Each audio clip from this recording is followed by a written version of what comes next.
Düşende akşam içip şərabdan göz yaşını gizle. Eyləmə nifrət, küsmə hayattan, yoxdur günah bizdə. Gələcək dostum yalancı çıxdı sevdiklərimizdə. Düzələcək hər şey deyə bir ömür başımızı qatdı heyif. Mənə ömrüm dedi, qara gözümüm dedi, amma məni yatdı heyif.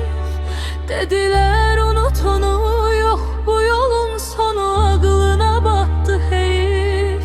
Mənə ömrüm dedi, qara gözümüm dedi, amma məni yatdı heyif. Dedilər unut onu, yox bu yolun sonu, ağlına batdı heyif.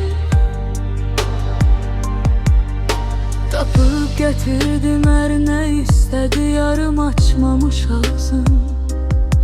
Verdi məhəbbət ona xoşbaxtlik, mənə dəlilik ağzım.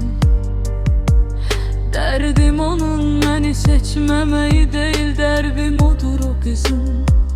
Seçdiyi insan ürəyinə yatmadı, yatağına yatdı heyif.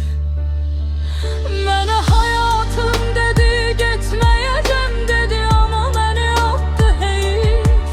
Dedilər kasıbın sevgisi olmur, ağlına batdı heyif. Mənə hayatım dedi, getməyəcəm dedi, amma məni attı heyif. Dedilər kasıbın sevgisi olmur, ağlına batdı heyif.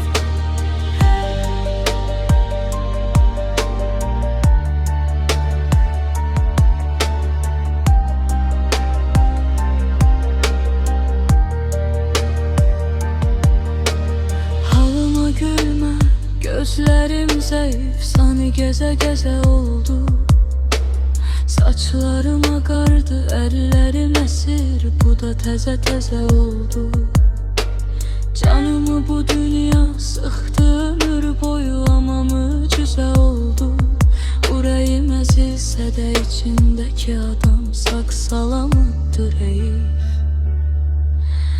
Qəmli nəğmələr oxuyuram, amma kimi o da aşıqım olsun. Gizli dinləyib desin öz-özünə, ah nifrətdir heyif. Mənə